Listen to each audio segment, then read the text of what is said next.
नमस्कार दोस्तों, आपका स्वागत है हमारे यूट्यूब चैनल पर। क्या आप कभी सोचते हैं कि जीवन में सच्चा सुख क्या है? क्या आप कभी सोचते हैं कि अपनी असली ताकत और मन को शांत करना कितना जरूरी है? इसलिए अपने अंदर की शक्ति को पहचानो, अपनी सच्चाई को जानो। आज मैं आपको एक ऐसी कहानी सुनाने जा रहा हूं जिससे आपको अपने मन को शांत करने में मदद करेगी। एक समय की बात है, हिमालय की खाड़ी के किनारे एक छोटे से शांत गांव में रोहित नाम का एक युवा लड़का रहता था। रोहित अपने क्रोधी स्वभाव और चंचल मन के कारण गांव भर में प्रसिद्ध था। उसका मन हर समय विचारों से भरा रहता था। सोचो कि उसके विचारों के तूफान ने उसके मन को एकदम बेचैन कर दिया था। उसके जीवन से शांति मानो गायब हो गई थी और वह हमेशा अपने ही ख्यालों में खोया रहता था और तनावपूर्ण जीवन जी रहा था। उनके अशांत मन और क्रोध के कारण उनके अपने परिवार के सदस्यों और गांव वालों से भी संबंध अच्छे नहीं थे, जिससे वह और भी अधिक अकेला और अपमानित महसूस करने लगा। वह और भी अधिक मानसिक तनाव की स्थिति में चला जाता है। एक समय की बात है, रोहित अपने गांव की गलियों में घूम रहा था। तभी उनकी मुलाकात एक बौद्ध भिक्षु से हुई जो एक पेड़ की छाया के नीचे ध्यान में बैठे थे। बौद्ध भिक्षु के चेहरे से निर्मल शांति की आभा झलक रही थी। इस असीम शांति में रोहित बौद्ध भिक्षु की ओर आकर्षित हुआ। जब रोहित बौद्ध भिक्षु के करीब आया तो उसे अपने आसपास एक सकारात्मक ऊर्जा का एहसास हुआ। भरत को सकारात्मक ऊर्जा का स्रोत कहीं न कहीं इस बौद्ध भिक्षु के भीतर ही है, इसलिए वह वहीं बैठकर उसकी आंखें खुलने का इंतजार करने लगा। थोड़ी देर बाद जब बौद्ध भिक्षु की आंख खुली तो उसने एक युवा लड़के को अपने सामने बैठा पाया जो बहुत तनावग्रस्त और नकारात्मक भावनाओं से भरा हुआ लग रहा था। रोहित ने बौद्ध भिक्षु की ओर उदार भाव से देखा और बहुत विनम्रता से कहा, मालिक, मेरा मन बहुत अशांत है और मेरे मन के विचार मुझे खाए जा रहे हैं। मुझे एक पल के लिए भी शांति महसूस नहीं होती। क्या आप मुझे सिखा सकते हैं कि मैं अपने अशांत मन को कैसे शांत करूं? बौद्ध भिक्षु ने रोहित की पीड़ा को समझते हुए करुण दृष्टि से देखा और कहा, मेरे प्यारे बच्चे, मैं तुम्हें एक कहानी सुनाना चाहता हूं। इस कहानी में मानसिक शांति और खुशी के रहस्य छिपे हैं। क्या आप कहानी सुनना चाहेंगे? रोहित ने हाँ में सिर हिलाया और पूरी एकाग्रता से कहानी सुनने को तैयार हो गया। उनके अंदर जिज्ञासा चरम पर थी। वह कहानी सुनने को बेताब था। बहुत समय पहले की बात है। एक नगर में शक्ति नाम का एक आदमी रहता था। शक्ति बेहद महत्वाकांक्षी व्यक्ति थे और उन्हें हर काम में लोगों से मदद की जरूरत पड़ती थी। यदि उसे किसी से असफलता और बुराई सुनने को मिलती थी तो वह गहरी चिंता और तनाव में चला जाता था। उनका मानना था कि सफलता और भौतिक शक्तियां वांछित खुशी देंगी, लेकिन वह जितना सफलता और प्रशंसा के पीछे भागता था उतना ही मानसिक तनाव में डूबता जाता था। लेकिन अचानक शक्ति का सामना उस समय के मशहूर बौद्ध भिक्षु से हो गया जिसका नाम महाकौशल था। महाकौशल अपने शिष्यों को ध्यान की शिक्षा देते थे और वह एक बहुत ही ध्यान मग्न और प्रबुद्ध व्यक्ति थे। महाकौशल की अद्भुत एकाग्रता से प्रभावित शक्ति ने उनसे अपने भटकते मन को शांत करने का उपाय जानना चाहा। शक्ति ने कहा कि मेहनत में हमेशा सफलता के पीछे भागता हो और लगातार अधिक हासिल करने की कोशिश करते हो, फिर भी मुझे कोई क्षणिक संतुष्टि या आत्मसंतुष्टि नहीं मिलती। इस निरंतर बेचैनी के बीच मैं शांति कैसे पा सकता हूँ? बौद्ध भिक्षु ने करुण दृष्टि से उसकी ओर देखा और उत्तर दिया, आपका मन एक अशांत नदी की तरह है जो हमेशा बहती रहती है। आप कभी भी शांत नहीं रह सकते। इसलिए इस अशांत मन को शांत करने के लिए आपको अपने विचारों को बिना किसी रुकावट के जाने देने की कला सीखनी होगी। शक्ति को आश्चर्य हुआ और उसने पूछा कि मैं अपने विचारों को कैसे जाने दूं? आखिर मैं भी तो अपनी इच्छाओं और महत्वाकांक्षाओं से बंधा हुआ हूं। यह सुनकर बौद्ध भिक्षु मुस्कुरा दिए। बौद्ध भिक्षु कहा, कल्पना करें कि आपके हाथ में पानी का एक गिलास है। अब आप इसे जितनी देर तक पकड़ कर रखेंगे ये उतना ही भारी होता जाएगा और अगर आप इसे काफी देर तक पकड़े रहेंगे तो आपके हाथ में दर्द होने लगेगा।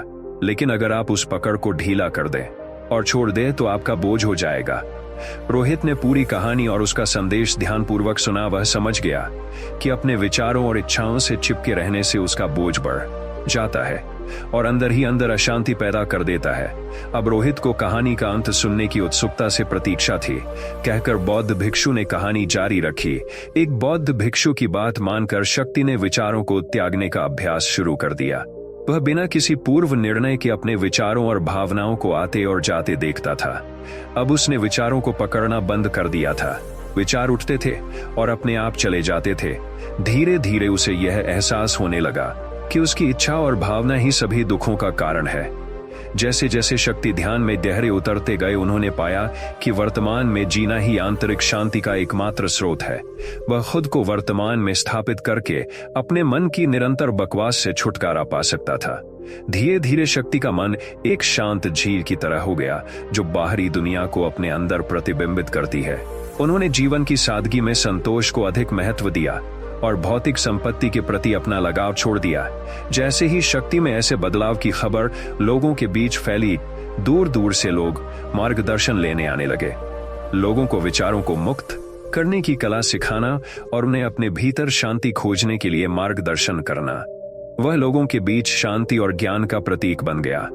शक्ति और साधु की कहानी समाप्त कर महाकौशल बौद्ध भिक्षु कुछ देर के लिए चुप हो गए, ताकि इस कहानी का अर्थ रोहित के मन में अच्छी तरह बैठ जाए। रोहित ने बौद्ध भिक्षु की ओर देखा तो उनकी आंखों में अब एक नई समझ दिखाई दे रही थी। रोहित ने धीरे से कहा कि मुझे इस कहानी में ज्ञान दिखता है, लेकिन मैं इसे अपने जीवन में कैसे लागू करूं? मैं अपने अशांत मन को कैसे शांत कर सकता हूं? रोहित के इस सवाल पर बौद्ध भिक्षु गर्मजोशी से मुस्कुराते हैं और फिर कहा कि अशांत मन को शांत करने का अभ्यास आत्म जागरूकता से शुरू होता है। अपने भीतर उठने वाले विचारों का निरीक्षण करने के लिए प्रतिदिन कुछ समय निकाले उन भावनाओं पर ध्यान दें जो आपके मन में आती हैं, और देखें कि वे कैसे आती हैं, और आकाश में गुजरते बादलों की तरह चले जाए। रोहित ने आंखें बंद कर ली और बौद्ध भिक्षु के कहे अनुसार अपने विचार का अवलोकन करने लगे। जैसे ही उसने अपने भीतर उठने वाले विचारों पर ध्यान देना शुरू किया, उसे इसका एहसास हुआ, उसे अपने अंदर चिंता और इच्छाओं की एक निरंतर धारा बहती हुई महसूस हुई। सिर्फ एक एहसास नहीं, उसे एक अद्भुत शांति का एहसास कराया। उन्हें यह भी एहसास हुआ कि यह सभी विचारों और भावनाओं से अलग है। बौद्ध भिक्षु ने आगे कहा कि जो शक्ति ने खुद को सभी मोहमाया से अलग कर लिया था, वैसे ही अपने मन को अशांतकारी विचारों और भावनाओं से मुक्त करने का अभ्यास विकसित करो। बिना किसी पूर्वाग्रह के विचार को वैसे ही स्वीकार करें जैसे वह आता है, और फिर धीरे धीरे उन्हें जाने दें और अपना ध्यान वर्तमान क्षण पर केंद्रित करें। लेकिन रोहित ने टोकते हुए कहा कि अगर विचार और भावनाएं इतनी मजबूत है तो क्या होगा? बौद्ध भिक्षु ने कहा, यह बना रहता है और मन को छोड़ने से इनकार करता है। बौद्ध भिक्षु ने रोहित की बात से सहमति जताते हुए सिर हिलाया और कहा, ऐसे कई मौके आएंगे जब आपके मन में सवालों का बवंडर चल रहा होगा, जब आपका दिमाग आपकी बात ही नहीं सुनेगा। तो ऐसे में आपको अपनी सांसों की ताकत पर विश्वास करना होगा।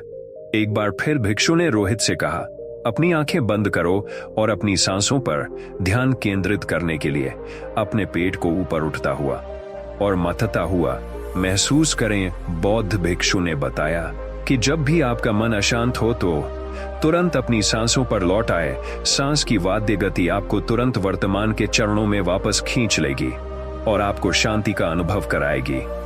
एक बौद्ध भिक्षु के निर्देशानुसार आने और जाने वाली सांसों पर ध्यान केंद्रित करने का प्रयास करें। इस छोटे से व्यायाम से उन्हें मानसिक शांति का अनुभव हुआ। उसे याद आया कि उसकी सांसें हमेशा उसके साथ थी, जो उसे वर्तमान क्षण की याद दिलाती थी, आराम और शांति लाती है। रोहित के इस विकास को देखकर बौद्ध भिक्षु मंद मंद मुस्कुराए और बोले, मेरे प्रिय बेचैन मन को शांत करना एक ऐसा अभ्यास है जिसमें बहुत प्रयास और दृढ़ इच्छा शक्ति की आवश्यकता होती है, क्योंकि लगातार व्यायाम से मांसपेशियां मजबूत होती हैं। उसी तरह नियमित अभ्यास से मन भी शांत होता है। भिक्षु को धन्यवाद देते हुए उन्होंने वादा किया कि आज से वह अपने अशांत मन को शांत कर सकेंगे और अपनी गैर शक्तियों को मुक्त कर सकेंगे। बौद्ध भिक्षु ने रोहित के कंधे पर हाथ रखकर कहा, मुझे आपकी क्षमता पर बहुत भरोसा है और आपको जल्द ही आंतरिक शांति मिलेगी। लेकिन याद रखें कि यह आसान नहीं होगा, लेकिन अगर आप दृढ़ इच्छा शक्ति और खुले दिल से प्रयास करेंगे तो आप निश्चित रूप से वह शांति पालेंगे जो आपके अंदर है। उस दिन से रोहित अपने अशांत मन को शांत करने का प्रयास करने लगा और हर दिन ध्यान करने के लिए एक अलग समय निर्धारित किया। उसने अपने मन में उठने वाले विचारों को बिना किसी रोक टोक के जाने दिया और अपनी सांसों के जरिए खुद को वर्तमान में बनाए रखने की कोशिश की। समय के साथ अभ्यास करते हुए रोहित को अपने अंदर शांति का अनुभव हुआ। जैसे जैसे समय बीतता गया, रोहित को ज्ञान और शांति का स्रोत कहा जाने लगा। ग्रामीण अपने अशांत मन को शांत करने के लिए रोहित के पास आने लगे। बौद्ध भिक्षुओं के शिक्षक दूसरों की मदद करते समय आत्म जागरूकता की शक्ति साझा करते हैं। बौद्ध भिक्षु आंतरिक शांति पाने की शिक्षा देते हैं। इसके साथ ही उन्होंने अपनी सांसों पर ध्यान देने और अपने विचारों को मुक्त करने की कला भी सिखाई। ऐसे निवासियों का विकास हुआ और उन्हें मन की अमूल्य शांति मिली। बौद्ध भिक्षु की शिक्षाओं और रोहित द्वारा संचालित अभ्यास के माध्यम से विचारों को त्यागने और वर्तमान में जीने की कला दूर दूर तक फैल गई। उन्होंने कई लोगों की जिंदगी बदल दी और जैसे जैसे समय बीतता गया उनकी जिंदगी और भी बदलती गई। रोहित का शांत प्रभाव उसके गांव की सीमाओं से परे तक फैला हुआ था। आसपास के गांवों और शहरों से लोग रोहित के परिवर्तन की कहानी सुनते थे, उनसे सलाह लेने आते हैं। मन के बोझ कले दबे लोगों के लिए रोहित आशा की किरण बन गया। रोहित की शिक्षाएं केवल ध्यान और प्रवचन तक ही सीमित नहीं थे, बल्कि वह रोजमर्रा के काम जागरूकता के साथ करने पर ज्यादा जोर देते थे। वह लोगों को अपनी भावनाओं के प्रति जागरूक रहने की याद दिलाते थे। दोस्तों, यह कहानी आपको कैसी लगी है? एक प्यारा सा कमेंट करके जरूर बताना। और यदि वीडियो आपको पसंद आया है, अच्छा लगा है, तो इस वीडियो को लाइक शेयर करके चैनल को सब्सक्राइब जरूर कर देना। तो चलिए फिर मिलते हैं ऐसी एक और नई वीडियो में एक नए मैसेज के साथ। तब तक के लिए अपना ख्याल रखें। धन्यवाद।